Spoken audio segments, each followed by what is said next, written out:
Ladies and gentlemen, beautiful people, welcome to the 97 Republic YouTube channel. I react to news and live events of different sports. So I kindly ask that you hit the like button and the subscribe button, as that will really help this channel grow.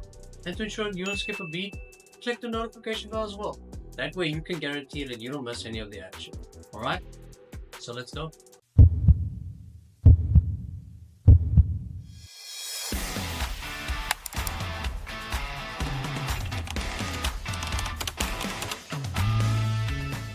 Reacting to UFC Fight Night Cejudo versus Yadong, and with regards to my reaction videos, would prefer it being unedited, unfiltered, and basically serve as a discourse type of video rather than serving as entertainment value.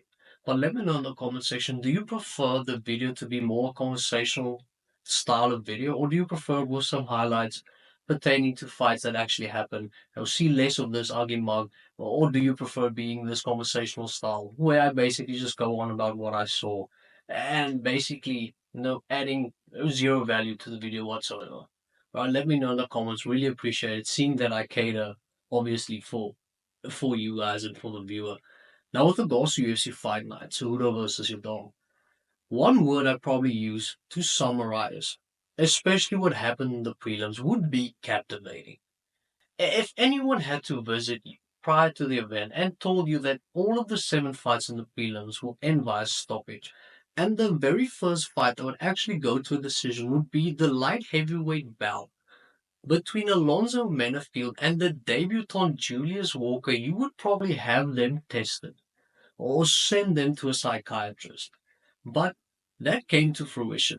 Well, we saw stoppage after stoppage after stoppage with regards to the prelims. And then when the main card came, just going to say it, felt somewhat underwhelming. Yeah, it felt somewhat underwhelming seeing everything we saw in the prelims and then basically the main card not living up to the hype of the prelims, where out of the 5 main card fights, 4 of them went to decision. That is a lot.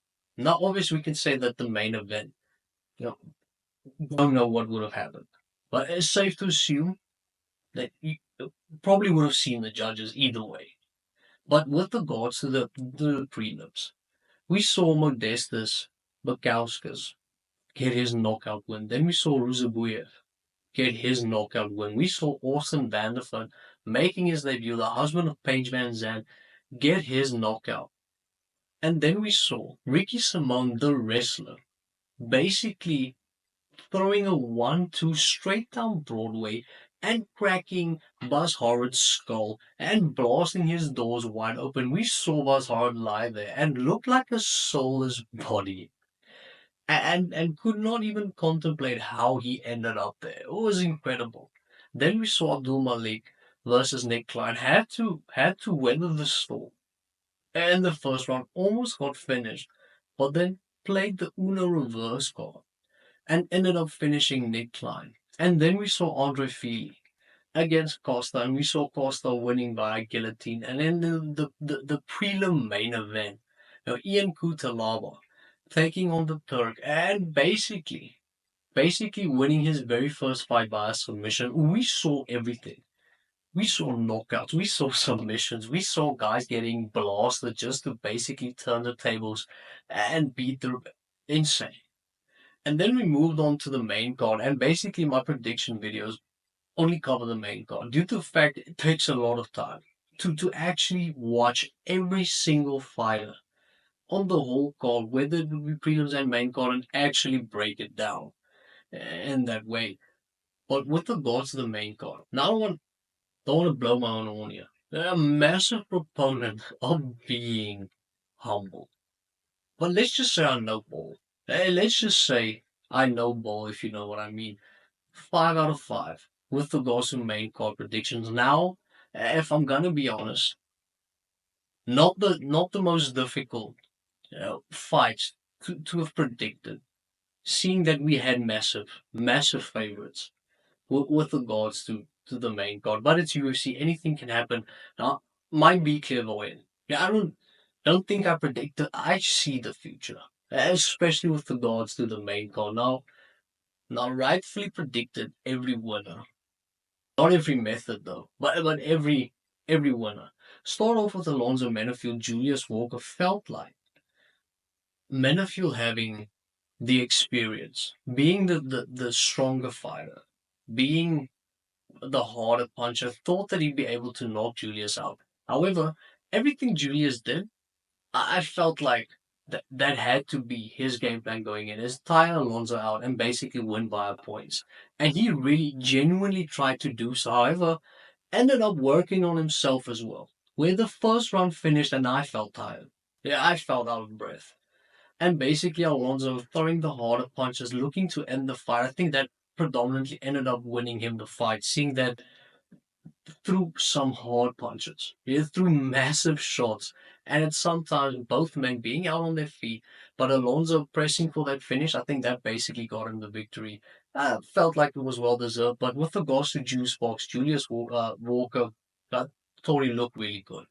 Probably would have to work on that cardio. But with regards to his game plan execution, I thought it worked exceptionally well, apart from it obviously working on himself as well.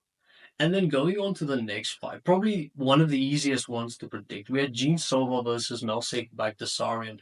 And going into it, thought that Gene Silva would win by a knockout. Now I predicted a third round knockout. Due to the fact, thought Melsik would probably tire at the end of round number two and basically be fatigued in the third round. And allowing the punches of Gene Silva to just land better and being out on his feet would end up being knocked out.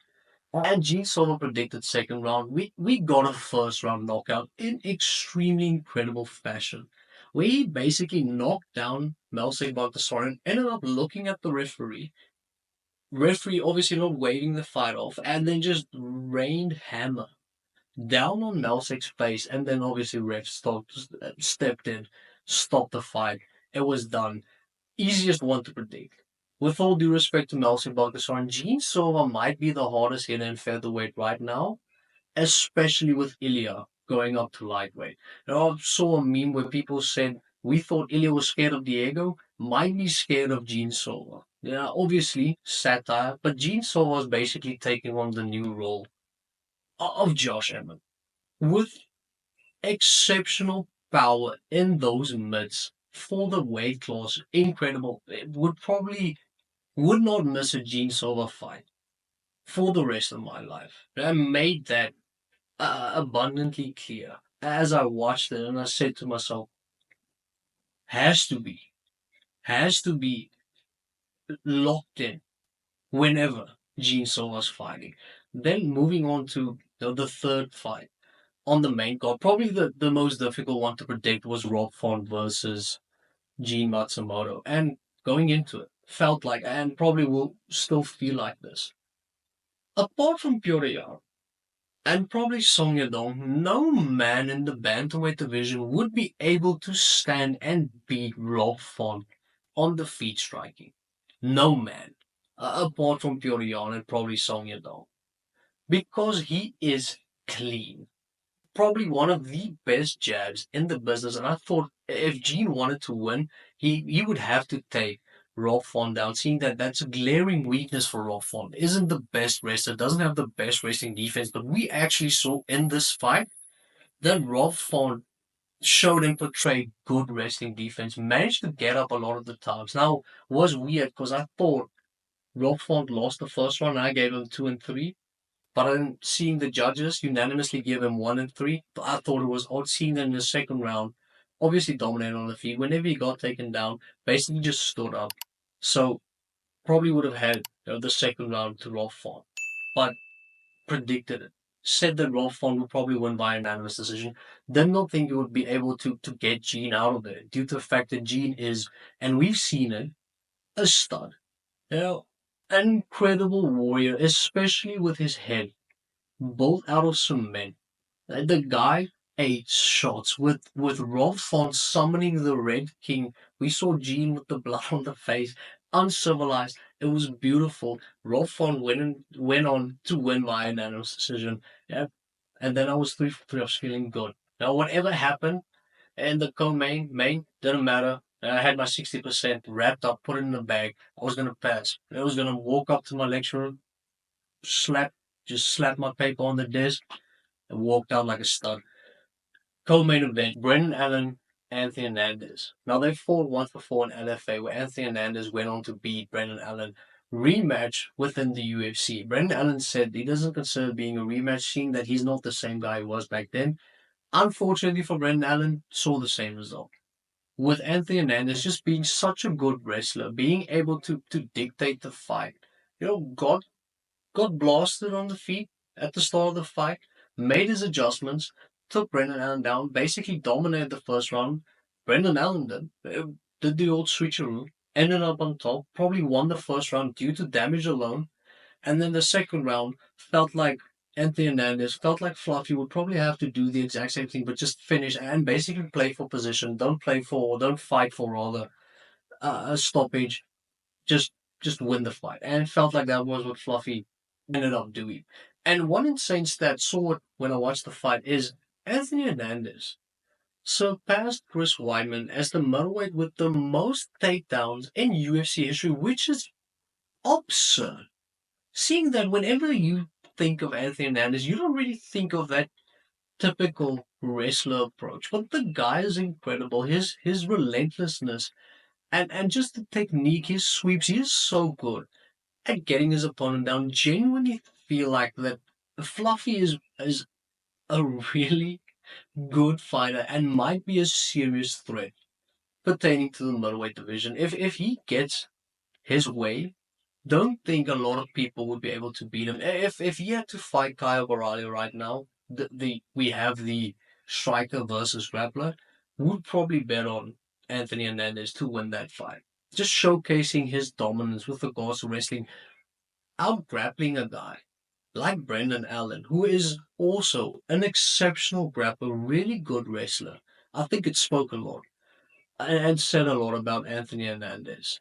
And I even managed to submit Rodolfo Vieira in the UFC basically at the start of his career. An insane feat for Anthony Hernandez. Was really impressed with his performance. Now, it didn't blow the doors off, but I felt like composed, did what he needed to do, and basically ended up winning and having a really good fight IQ. Playing and fighting for position, and basically ended up winning by unanimous decision. Then going on to the main event.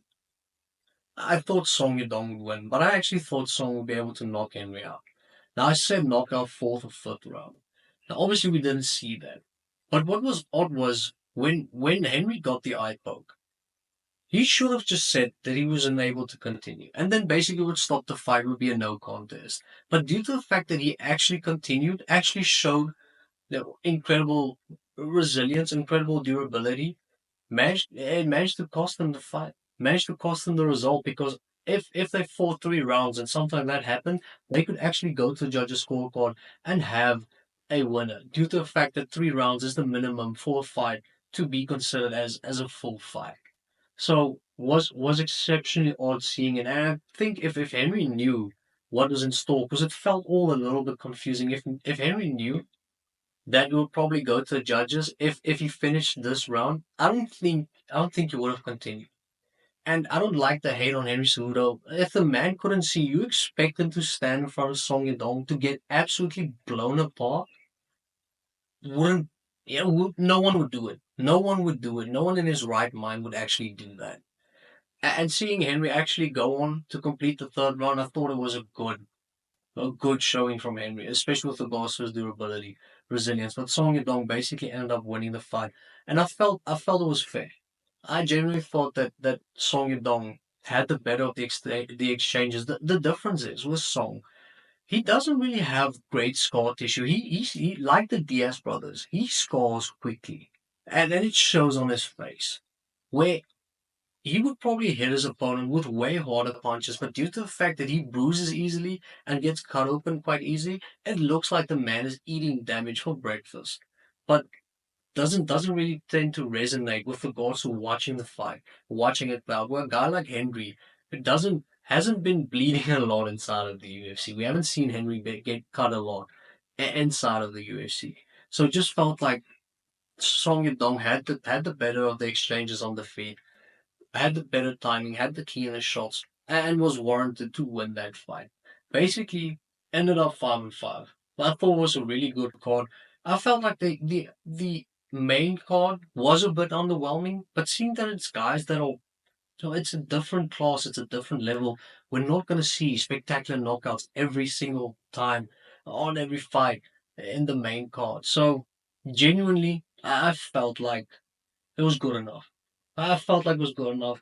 Felt like the prelims was obviously on this upper echelon of just being a spectacle, and then there's no way that the main card could have lived up to that potential. But basically, that's it. That's my reaction for UFC Fight Night Cejudo versus Yadong. Let me know in the comment section which fight do you feel like should have been fight of the night. What performances was warranted to be performance of the night, and on the main card, which fight did you enjoy the most? I'd really appreciate seeing you in the next one.